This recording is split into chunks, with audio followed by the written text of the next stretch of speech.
Okay, and we're off. Hello and welcome to the final episode of 2024, a special episode looking forward at 2025 and hopefully making it your best year yet ever.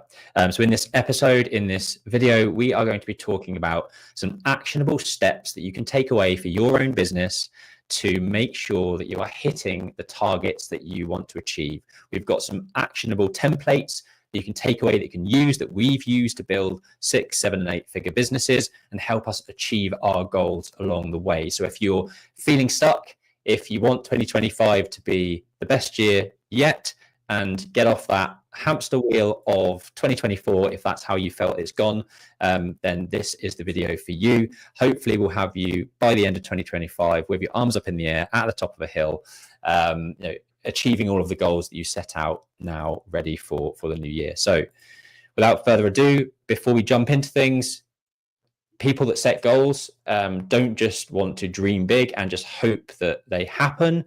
They need clear strategy. They need clear clarity on what they want to achieve, and then they need to put things into action. And in this video, this is exactly what we're going to be sharing with you. So we're going to be showing you some of the templates that we use.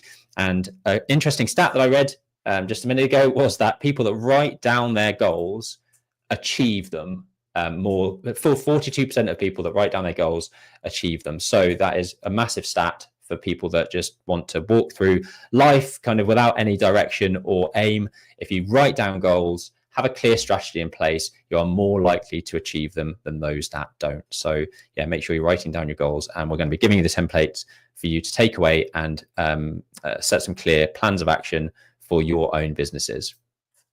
And it's going to look like this. So this is a template that we've been using, and we're going to be talking you through this in depth, giving you some actionable information and lists of things that you can use to make every chance of 2025 being your best year yet. And if you want the template, it will be down in the description below, and we can give that away for free. It's something that we've been using in all of our businesses for the last 5 years, 6 years since starting, and it's proven that by utilizing this, we've been able to achieve many things. And a lot of people ask us how we do as much as we do. If you know what we do, we have 4 businesses through the architecture, the surveying, the property development space, and the social housing space, and HMO portfolio management businesses. So we have done a lot over the last 7 or 8 years. We've raised over £16 million in equity finance, about £50 million plus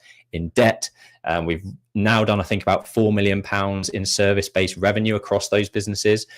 So if you are looking to achieve that sort of level of success going forward into 2025, then these are some of the actionable things that you can take away with you. So what you've got on the screen at the moment is what we call strategy on a page. It's a place where you have everything written down in one place. You can set your targets for the year and then break them down into actionable steps, which we call business growth indicators or KPIs or whatever you want to call them, that help you in each area of your business. That's marketing, sales, operation, finance, and talent. But setting goals isn't all that you need to do to actually achieve them. You need to have the discipline to constantly review them, constantly action them, and move each one to the next level. And this quote from Jim Rohn is one of my favorites: discipline is the bridge between goals and accomplishment. You can't achieve anything without the discipline to sit down and actually review them and action them on a weekly, monthly basis with your team. And that's how you're going to achieve everything that you want in 2025. So let's dive into the full template, which looks a little bit like this. And Jack is going to talk through each section. And this, just before Jack does jump into it, this is the blue sky thinking side of the strategy on a page. We'll get into the actionable individual, like monthly, quarterly, kind of yearly targets in a minute. But this is really about what you want from your business and the high level blue sky thinking that you're going to need to put into it before you get into the nitty gritty. So first of all, we have got the vision of the business. Am I there? So kicking us off, hi gang. So starting off with vision, and as Ben put, it's not by force of absolute, luck that our businesses have got to where they are, and some of them have only just started. So this is really key stuff to make sure your business is going where it needs to be. Although it's a cringy analogy, the goals are the destination you set into your sat nav, and if you don't have that destination set, you don't know where to take the right turns or which direction to go in. So starting off with vision and finance. Now, this generally speaking can be orchestrated for a year, for 3 years, 5 years, this whole page. So it kind of depends on how you want to break that down. But let's just, for argument's sake, use it for this financial year, this calendar year that we're financially looking to achieve. So the finance side of things might be anything to do with turnover, revenue, net profit. It could also equal directors' dividends. It could also equal certain areas of your business. So if you're maybe making income off deal packaging, what that income looks like, and you might be making a profit from project management, what that profit looks like.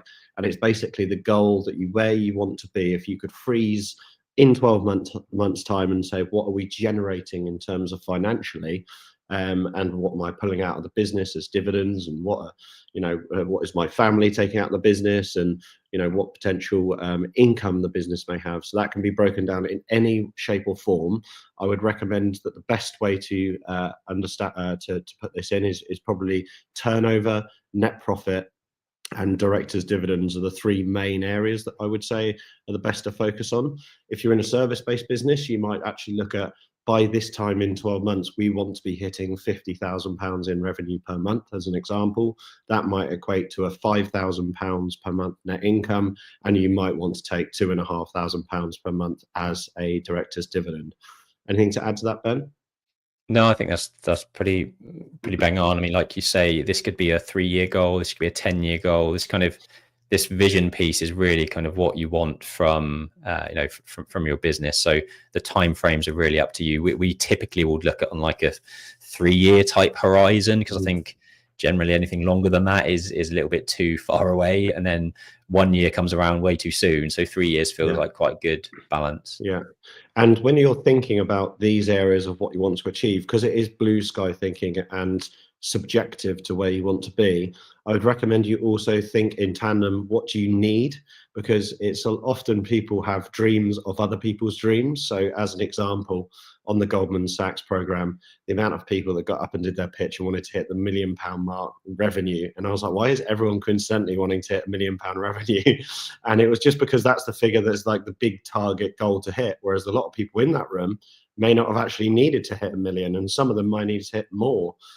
So understanding what you need from that business. So for an example, in XP Property, where Ben and I draw dividend income from XP Property, we don't from XP Surveys. So the dividend income might actually be not even a factor on XP Surveys. XP Surveys may focus on different areas of revenue, net profit.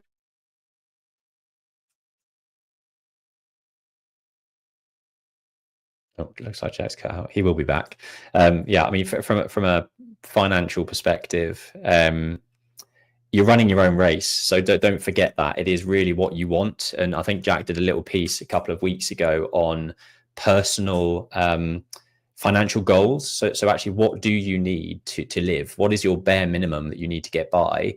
Then look at kind of what is your dream lifestyle? What does that actually equate to? And I guarantee there'll be some people watching this that they want £10,000 a month, because again, like Jack says, that's kind of what other people seem to want on these property courses, and that seems to be the magic number, £10,000 a month. But in reality, a lot of people, I guarantee, will be able to get by with far less than that. And you really should look at, to the pound, what you want to be getting from your life, because it is your life. So £10,000 might not be enough, but for most people it will be. And when you work out actually what you need, it's probably close to 5 or 6. So actually having that exact figure jotted down is gonna, like I say, it's your own race. Figure out what you need financially from your life, from your business, and that's really what should go into these to these figures. So whilst Jack's coming back on stream, I'll talk through what the team vision might be. So this is sort of, where do you see the team? Let's say a 3-year time horizon, like we normally do. It might be that you actually want to be bringing in an MD because you don't want to be managing the business day to day. You want to step away and become more of like a chairman role, or actually you want to start other ventures, and you need somebody to come in and actually run the business for you. Well, that would be what goes into this column. So you want to bring in an MD. At that point, you probably need a marketing manager in-house, for example, or you might have them outsourced. You might have 6, let's say with my architecture practice, there might be 6 architects, 3 interior designers, a sustainability manager, for example, and that might be in your head the vision that you want for that team build up to be. And that's what goes into this this section here. The vision of your operations, again, that could be depending on your business. If you're a property business, the operations of the business might be that you have got systems in place. You've got you use Loom videos, for example, to create what do they call them? SOPs. Yeah, standard operating procedures. So it might be that within 3 years' time, you have a database of operational manuals that mean that MD coming in knows exactly how each piece of the business operates, and there are clear standard operational procedures in every facet of the business for anyone coming into the business to use and to grow from. So that might be your vision for the operations side of stuff. Hey, Jack's back. I've got down to operations and I'm moving on to marketing. Can you hear me? Yeah, cool. Yeah, back in the game? Yeah, I've decided to tether onto my phone because more stable. Fair. Yeah. Can you still hear? Silicon Valley. Yeah. Cool. Do you want to jump into marketing, vision-wise? Yeah, sure. So as Ben mentioned, from a recruitment and operations perspective is the day-to-day management. But one really key thing, and especially since I learned in Goldman Sachs, is communicating what your business is and what you're doing. Every business requires a massive level of marketing to communicate that perspective into the market. So having a marketing strategy and having marketing goals ensures that the day-to-day is still feeding what your overarching message is that you want to put across. So marketing goals might be something along the lines of 1,000 followers on Instagram. It might be 2,000 subscribers on YouTube. It might be putting out enough content also in volume. So not only hitting the following remarks, but also the volume of marketing that you're pushing. So that might be 3 posts per month. That might be a live every week. That might be docuseries, a particular property. That also might be hosting a site open day for investors to come along to. So setting these targets and growth metrics enables you to target that. And then when it boils down into the team can go, right, if we want to hit 2,000 subscribers by this time next year, what have we got to do in the meantime to hit those particular goals? I think that's pretty much it, isn't it? So volume, how much you're posting and sharing. And then, it could be a bit more holistic as well. So it could just be that, in 3 years' time, you want a marketing and sales funnel that works without you via content marketing routes. It may be that you have a full-time videographer that helps create all of that. So it can be data specific, or it could just be quite a more holistic sort of overarching place where you want your business to be in X amount of time, for example. Yeah, cool. Leadership. And then leadership is obviously a bit of self-reflection of yourself as a business owner, but also who is running that particular ship and what that looks like. This one's very good for making sure that a lot of what you're doing is strategic stuff in the business and not getting too bogged down in the weeds, which is a natural, easy thing to slip into those low value tasks when leadership should really be in high value tasks and in growth mode. But leadership examples might be hiring middle management by this time next year, how much time you're particularly spending into the business. So for example, you might spend a lot of time growing and being internal of the business until a point where you can sort of let it operate on its own. So it's example goals like this might be, for an example, in XP surveys, it would be great one day to have a sales lead, an operations lead, and a finance lead, and then those three, main hires might then run the business for Ben and I, and we just sort of dive in to do really strategic and business growth things. Although that is quite a 5, maybe 10-year goal plan, it's good to put that in so you can start to structure the teams, leadership, as well as how you as a business owner need to focus on those areas to grow those teams. Nice. I'm going to go down these 3 middle ones now, because they're quite Cool. Yeah, it's probably worthwhile doing that now. Cool. So the top one is USP, which stands for unique selling point. And this really helps you understand your place in the market. It's obviously, a well-known fact. If you're doing what everyone else is doing, why would someone pick you as a company or a business? So it's always good to have a unique selling point in your business to compete with others. That can chop and change, and you might have one now that would actually change when you change size or grow. But for an example, in XP Surveys, we believe that we're the sort of the only larger company that are quick and reliable.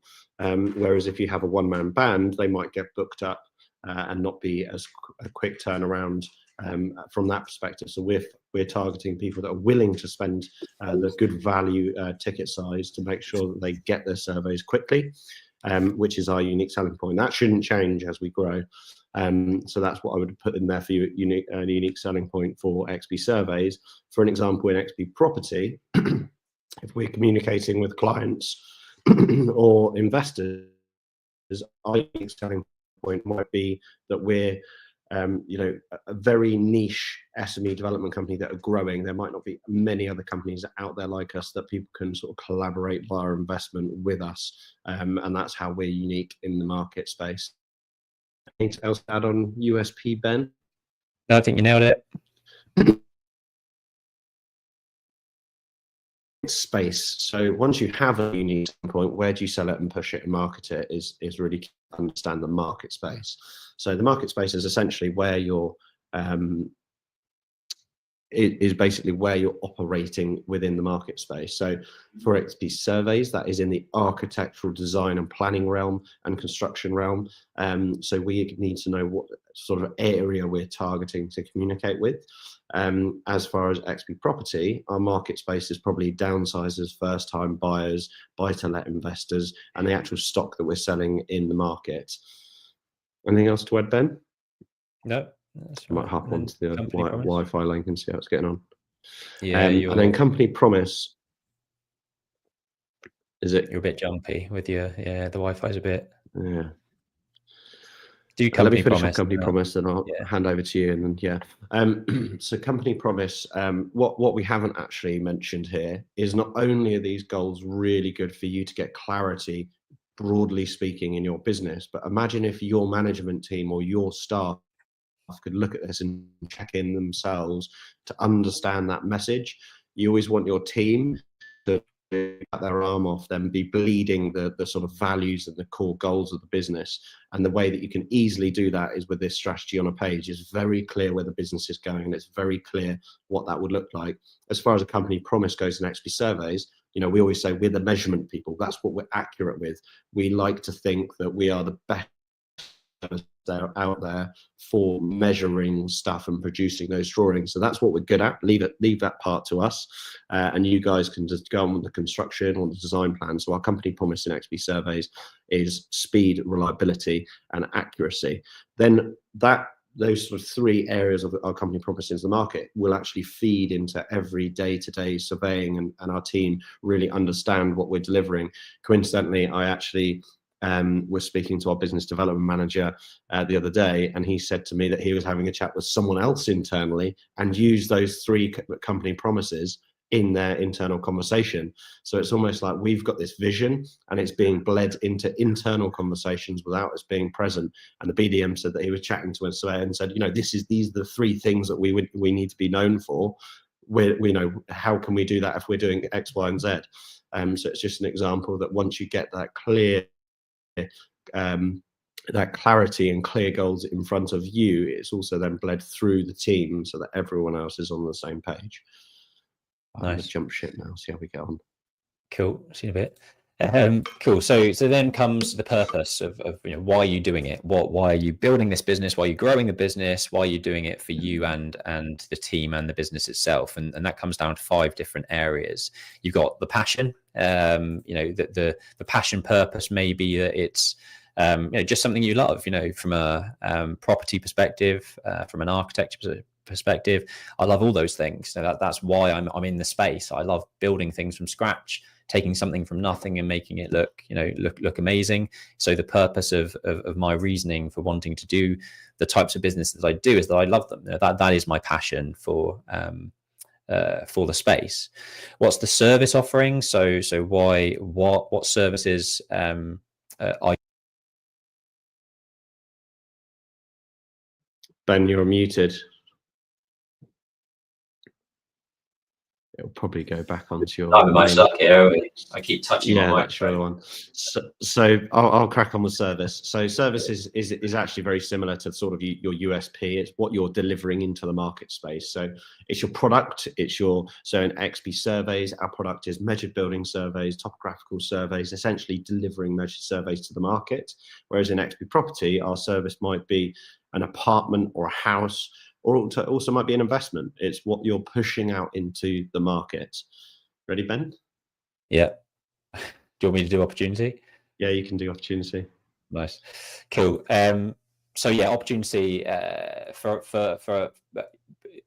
we'll always do sort of SWOT analysis. So strengths, weaknesses, opportunities, threats. So opportunities is exactly that. What area of the industry are you targeting? Where is the opportunity for you? What makes you different, and how are you going to make that difference? And for us, for example, again, we're using XP surveys as an example here because we're going to go deep dive into actually how we filled out this process for XP surveys. So you can see sort of live examples for each of these steps. But the opportunity for us was that the industry was old, very old industry, using completely state-of-the-art technology, but the systems and processes behind them, and generally the people in the industry, were very, very behind the curve in terms of actually the operations of the business and how to run businesses. So the opportunity for us was to bring that old school industry into the 21st century with things like our instant quoting tool online, with utilizing outsourced resource from overseas. That was the opportunity that we see within XP surveys, and how we can be better than our competitors. What's the financial purpose of your business? So for us, it was very clear. With XP surveys, we saw it as a very scalable business model. We want to scale it nationwide. We want to grow it to a point of exit. We've never grown a sort of tech-based business before. That was and is still quite exciting to do. So by year 10, the goal is to exit that business, having grown it to a certain size. And that remains the purpose financially for us, to kind of continue reinvesting everything that we can into that business to grow it and scale it to a point of exit, so that we have that liquidity day, as they sort of call it, where we've sold the business, got a big lump of cash for that sale, and we can move on to other things. So that is the ultimate goal. And then lifestyle wise is often down to you as an individual. Both Jack and I, as sort of individual business owners, individual people, what do we want from the business? And the goal with XP surveys, for example, this might resonate with people listening, is to kind of remove yourself from the day to day. So we have other businesses that absorb a lot of our time. XP surveys is kind of the baby that doesn't really get enough attention, really, kind of purposefully, but it means that we're having to grow the business in a slightly different way, whereby we're bringing team and spending money on team and resource on team, because we can't give the time it needs. So we have to almost kind of throw the money at it to give it the resource that it needs outside of Jack and I's time. So the lifestyle purpose of that business, for example, is to build the team to grow the company for us, and scale it for us without a huge amount of input day to day from us. The input that we do give will be way more strategic and at a higher level. So yeah, think about the purpose of your business with regards to how you want it to serve your lifestyle. Is it something that you want to build into a massive empire? If you're in the property industry and want to grow a big empire, or actually is it you're a family man you've got 3 kids at home, you want to spend a lot of time with them. They're all growing up. And actually you want to do as little as you possibly can to still achieve the targets that you want. And that's what the purpose lifestyle is all about. Cool. And then the final kind of blue sky thinking side of things is your values. And we've got, you know, space here for 5 values. You can have as many as you want, really, but 5 seems to be a good number to kind of give you enough to sort of hang your hat on, enough for people to remember, like Jack says, to kind of feed through the business. If everyone in your if everyone in your team and in your business understands what your core values are, you know, and they are living by those, then your business is in a really healthy place, because fundamentally a business has to run on values. Yeah, I'll just add in Goldman, they actually recommended 3 is the optimal amount because it's memorable. And sometimes if you have 5, some people in your team might go, oh, what are the other 2? And I completely agree with Ben. Like, you know, it even boils down to, for example, if someone's sending an email out and they're frustrated with a customer, you know, and they send an email out, you can actually refer to that in company reviews. Does that feel like it's representing our core values? And, you know, the core values are really key because everyone wants to be part of something. It's, you know, the team effort. And even anything down to, if you, for an example, look at a family have core values, a football team have core values, a business has core values too. And before we do sort of close it out on this, if you can actually picture, let's just imagine that you had a one-to-one with Elon Musk, for an example. If you could share this with them, it's such a good synopsis of where you want to go with your business, and you'd never be able to cover all of this detail off and accuracy and vision on just in a conversation. So do spend the time going through it, and also you spend the time like revisiting it and making sure that it's still accurate and live. Yeah, and on that, I think we did touch on it last week, but this is the type of thing that you absolutely should be sharing with your team, because, you know, if they can understand why you've set up the business, what you want from it, they are more likely to kind of be there behind you, sort of pushing forward for you, because they know the end goal, they know the vision of where you want it to end up, and they understand the core values and really the DNA of what the business. What you want the business to be. So yeah, definitely utilize this with your team to make sure that they're backing you sort of 100% as you progress. Cool. So once you've got all that blue sky thinking stuff out of the way, you understand where you want to be, where you want your business to be, and kind of how you want it to operate for you.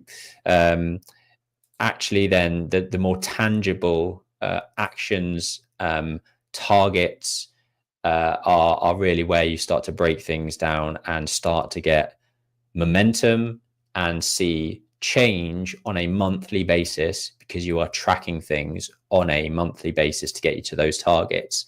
So you start from the left hand side, which is your 12-month, and we call them business growth indicators, key priority indicators, kind of key performance indicators. There's loads of ways of saying it. Effectively, it's all the same thing. It's what targets are you setting for your business that you want to track on a monthly basis, and track your performance against on a monthly basis, so you can see progression and see if you are overachieving or underachieving where you want to be. So that's what this section is at the top for. So you might want to say something like for XP surveys, again, using that as an example, we might say this might be number of surveys, because we know that if we hit a certain number of surveys, we know our average typical value of a survey, and we know that that's going to achieve the revenue targets that we want. So just sort of having a target of a revenue is great, because that is that's a tangible place to aim for. But what's really key is understanding how you get to that level, because a goal without a tactic of how to get there is kind of pointless. You need to understand what the end goal is and then how you're actually going to achieve it, and that means breaking it down into actionable sort of targets and steps.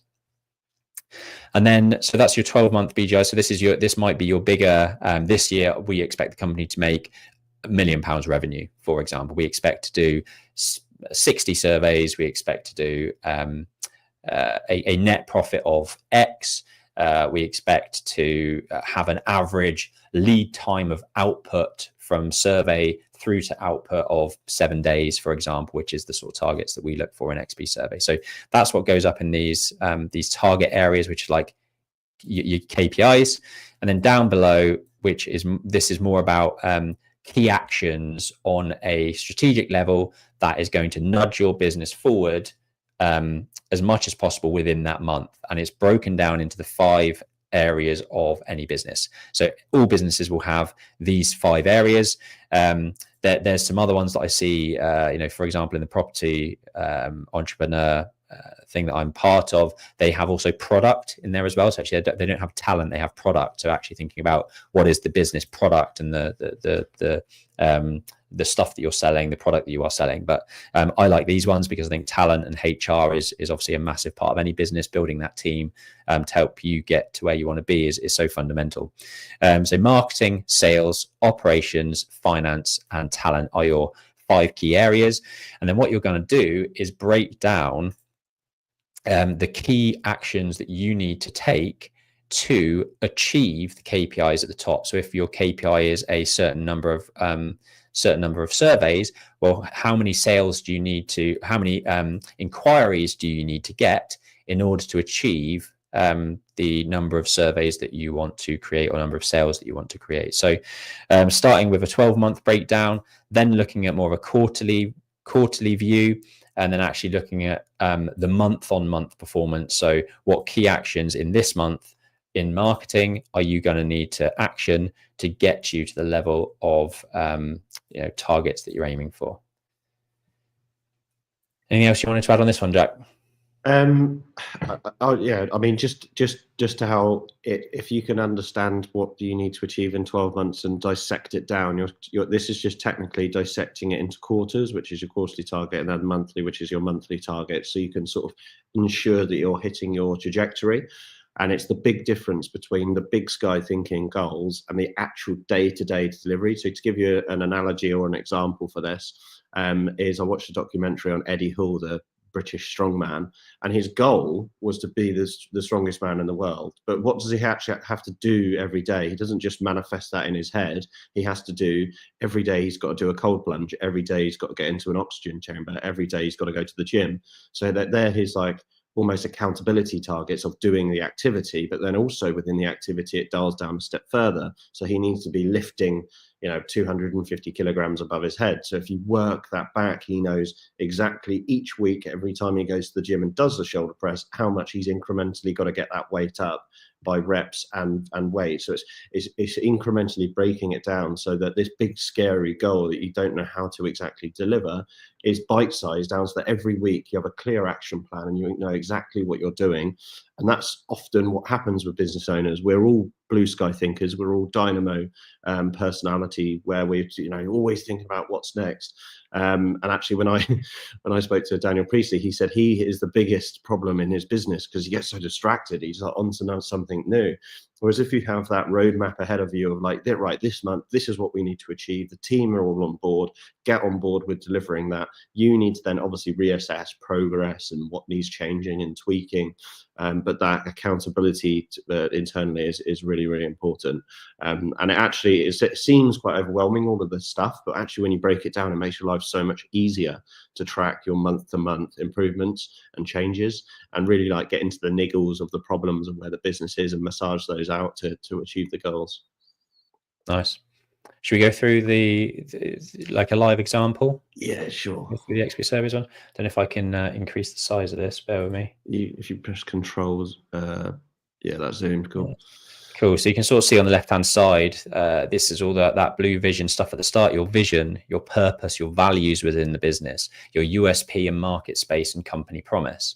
So just to give some examples of the types of things that we've thrown in here. So for our vision, in terms of financials, our financial goals, it's like the first one. Financial goals were to hit £1.2 million in revenue. And in order to do that, we knew that we needed to do about 60 surveys a month because our average survey cost is £1,600.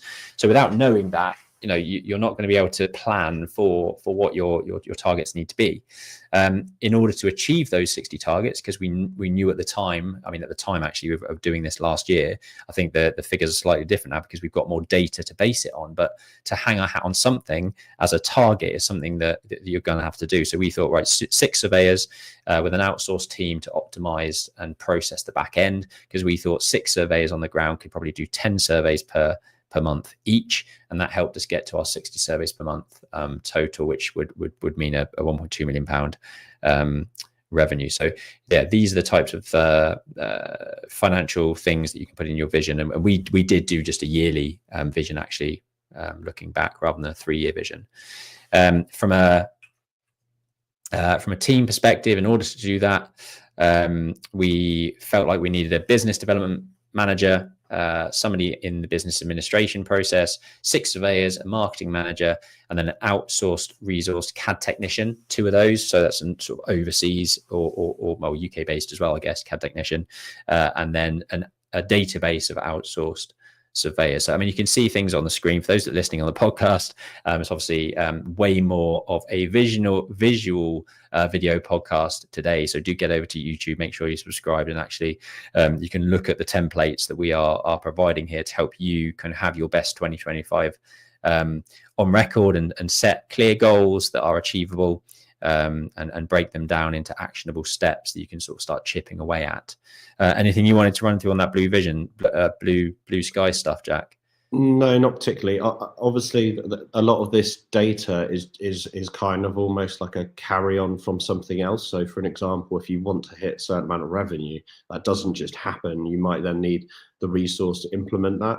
So, what I would recommend is constantly check in and make sure that they're all realistic with each other, if that makes sense. So if you have a line item, for example, hit £1 million turnover, and you, or actually using XP surveys as an example, that just doesn't come on overnight. You might need someone in PPC, you might need someone in marketing, you might build a team in sales, and then that team in sales will then obviously replicate that you need team for delivery. But if you don't know the revenue targets, you don't know how much of a team you need to build. So they kind of all feed into each other. So you do need to make sure that's relevant. And the reason that we love doing this with our mentees and people in our boardroom is because they often put stuff on here, and then we question it and go, why do you need that team member? Why do you need that many people, or why don't you have enough of those people? And it's understanding that it's a robust sort of metrics of, if you have a BDM that can bring in £250,000, you might need 4 to hit £1 million turnover. So it's doing the logical maths and working through it and justifying why you need those heads and those people, because a lot of people might go, I want a team of 20, but if you don't need a team of 20, why would you build a team of 20? It's just more people to manage. Yeah, nice. It's probably worth saying, I'm just, as Jack was talking, looking through some of our sort of BGIs here.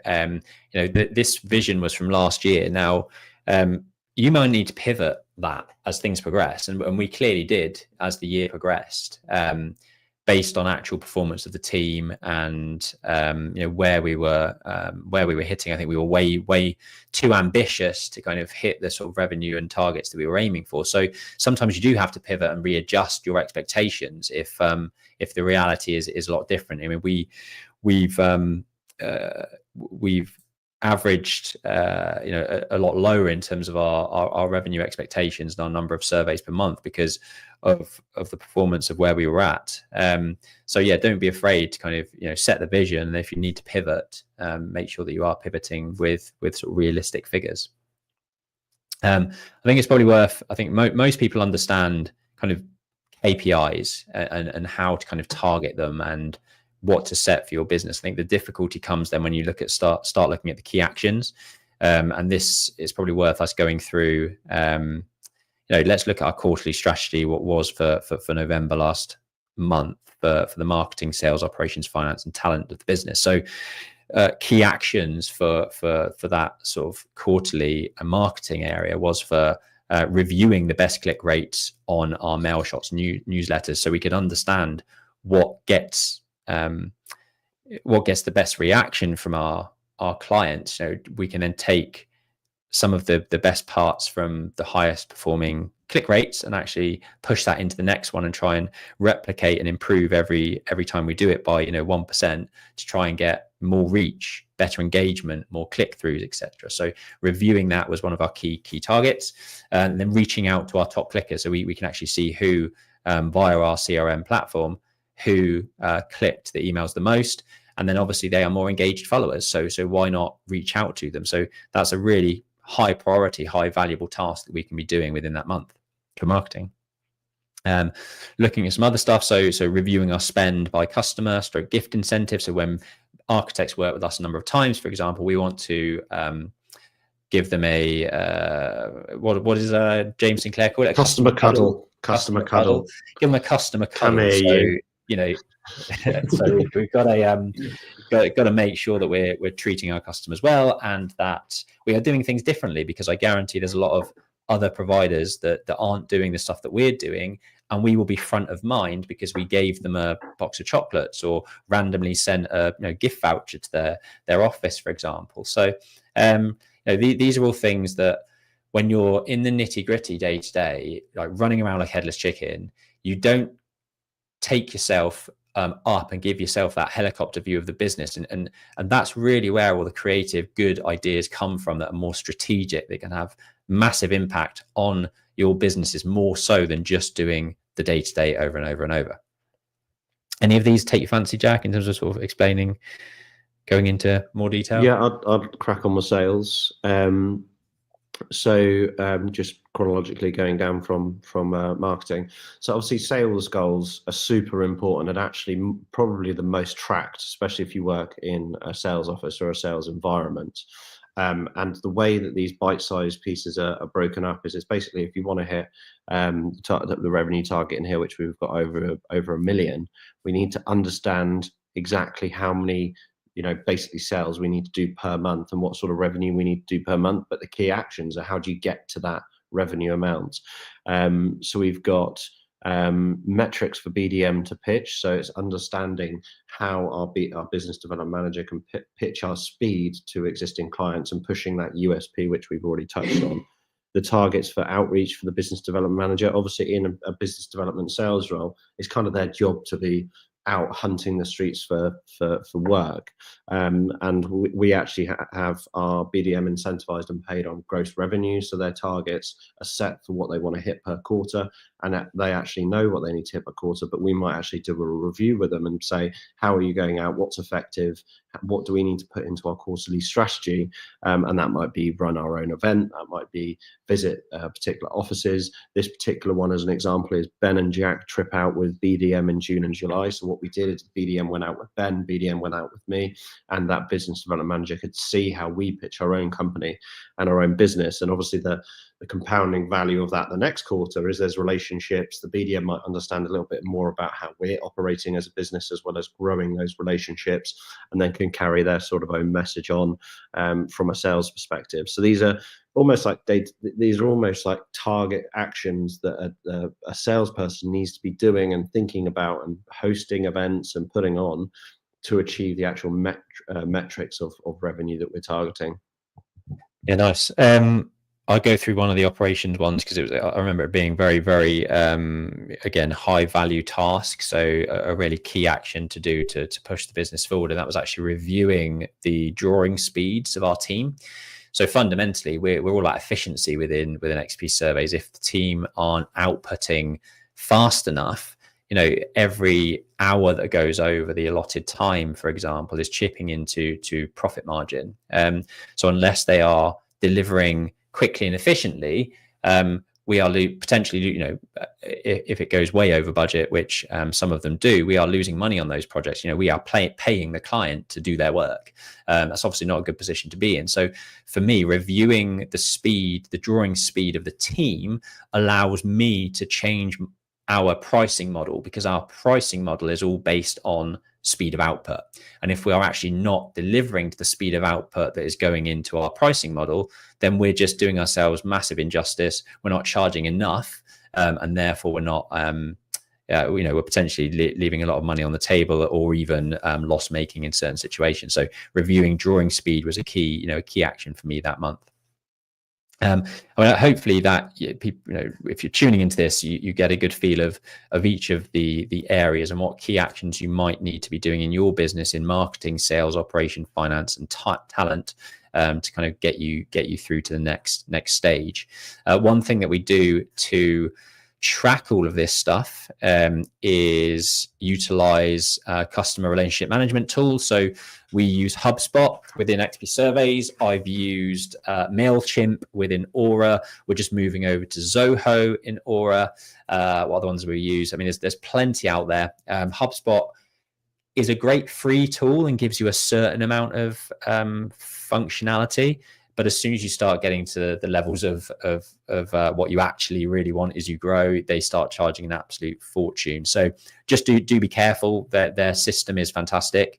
Their free offering is very good. But as soon as you start needing more email contacts to email in your email database, need different types of tracking and conversion tracking, the price absolutely skyrockets. But we use it to the level that we need it at the moment. We actually integrate something called Databox, and Trevor, our BDM, is very techie. He's come in and built these fantastic databases for us to see. So the thing on the screen is basically a database that he's created, which is a live every 15-minute live pull of data from HubSpot to give us real-time information about our business in terms of sales, deals that we've won, deals that we've lost, how much value there are in those deals. So we can see on the screen that actually the quoted work that we had out at that time was £90,000.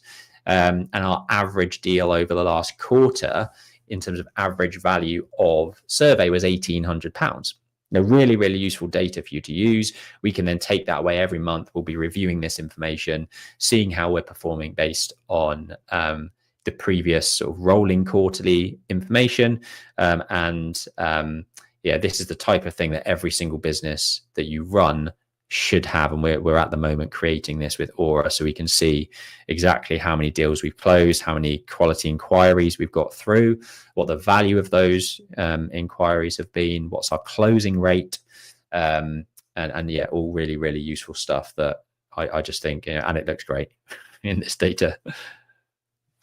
Yeah, I think it's easy to get bogged down by KPIs and numbers and metrics. So it is really useful to see the percentages and pie charts and also like the growth markers, so you can hold yourself accountable. Which then brings us on to accountability. Nice. Yeah, so to put this, obviously we've shown you KPIs and we call them business growth indicators, and then KPIs, which all draw down to almost like a monthly, I suppose, breakdown of what you need to be hitting from a month basis that's broken down over that annual goal that you want to target. And what we actually do that in real terms for accountability in our boardroom sessions is we actually have an Asana project management tool that we use on our sheet. What you can see in front of you is everyone's sort of tile page. That's obviously a template, but this is what it looks like. And then we set accountability markers every month. So the marketing, sales, operations, and finance, the team, and anything else goes into that monthly accountability. And we actually get everyone in our boardroom to grade how well they perform that month. And the reason that we do that is because if someone thinks, it wasn't really a good month, I'll grade myself a 5. It gives them that sort of drive and I suppose enthusiasm to really kick off and have a good month, so that next month when we meet, they're more confident about their performance and how they've delivered things. A lot of people don't need accountability. A lot of entrepreneurs are kind of like the opposite. They need to slow down and review things more often. But some people, do work well with accountability. So having that accountability, and this doesn't have to be in a boardroom. This could be, you could set the goals and you could have a chat with someone internally that's senior. You could do it with another friend that runs a business, and just hold each other accountable for your actions that you say that you want to hit to achieve those goals is super important. Nice.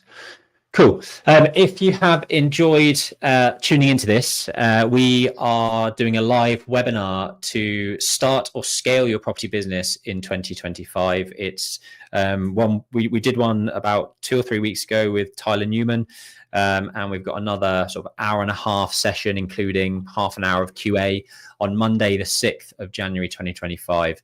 At 7:30 p.m. If you're interested in starting and scaling a property business, if you want to learn from award-winning property developers like Jack and I, who also run service-based businesses alongside the property development stuff for cash flow, then this is something that you absolutely want to get in your diaries. There will hopefully be a link in the description down below. If it's not, direct message us and we can share the information with you. But yeah, we'd love to see you on that webinar. We really enjoyed the questions that came in a couple of weeks ago, and I'm sure there'll be some amazing questions coming in again this time around. But as always, if you enjoyed the Property Experts podcast, do leave us a review on Apple Podcasts, rate us on Spotify. We'd love for you to share it with just one person. That's just one thing we ask every week, is just make sure you're sharing it with one person that you think can get value from this. It's been a bit of a different episode this week. Hopefully you've enjoyed it. Hopefully it gives you a bit of inspiration for 2025 to make it your best year yet. If you want the templates that we've talked through, the strategy on a page templates that we've talked through, comment down below, drop us a DM, just shout on any platform that you can find us on if you want the template for that. Yeah, we've really enjoyed it. Hopefully you have too. Anything else you wanted to say, Jack? No, and feel free to ask questions. If you've got any questions or you're struggling to pull together your strategy on a page, just ask questions and we will get back to you. I mean, this is live and we haven't had any questions yet, so if anyone's listening and does have any questions, let us know. But this video is obviously pinned on YouTube, and you can ask as many questions as you like and we will come back to you. But hopefully the goal behind this whole episode was to give you almost like a cheat sheet that you can keep using daily to implement the goals and actually make sure that you get to where you want to be at the end of 2025. Life's short, so go big and go home, and use our tools to help you get there. I actually just Googled what the average turnover is for a company in the UK, and it's £800,000. So if you want to grow your business to being bigger than the average company in the UK, we've used these tools to grow our businesses to get to where we are and continue to use it. You know, no business is perfect and forever changing, and every year is a good opportunity for you to reshape, refocus, and use it as a clean slate. And I actually feel between Christmas and New Year is the best time to be doing it. So get on with it, get it done. If you want us to be your accountability partner, ping it over to us, and we'd love to tear it apart, rebuild it, and then get you on your merry way to achieving your goals for 2025. Nice. That's a really interesting stack. It's the I mentioned this to the Aura team when we did our sort of strategy review a couple of weeks ago just for Christmas, and I asked the question, kind of, what do you think the average profit for SME businesses is in the UK? I mean, have I gone through this with you before? What do you think the average profit for a SME UK business is? Yeah, I think it's like a figure. Oh, 50K. 50K. Yeah, we had like 200K. We had £500,000, this sort of stuff. The average in 2023 for an SME business was £11,000. Wow. Business is tough, and people really don't understand how tough it is. A lot of people go out of business. They obviously lose a lot of money, but the average is £11,000 profit. Obviously, you can tweak and play around with a few of those figures. You know, when you're a business owner, self-employed, for example, you know, taking salary, taking dividends, it all plays into the actual profitability of your company. And obviously, we've got a good tax accountant that can play around with a few figures and sort of be a bit more creative, then that's going to reduce things down. But you know, it's staggering really that is the average figure. But anyway, hopefully you've enjoyed this episode. Do drop a comment down below, like Jack says, and we will see you again at the normal day and time, which is a Friday at 5 p.m. across YouTube, LinkedIn, Facebook, and most of the time Instagram as well. So hopefully see you over there. Have a good weekend. Bye from stateside. Cheers.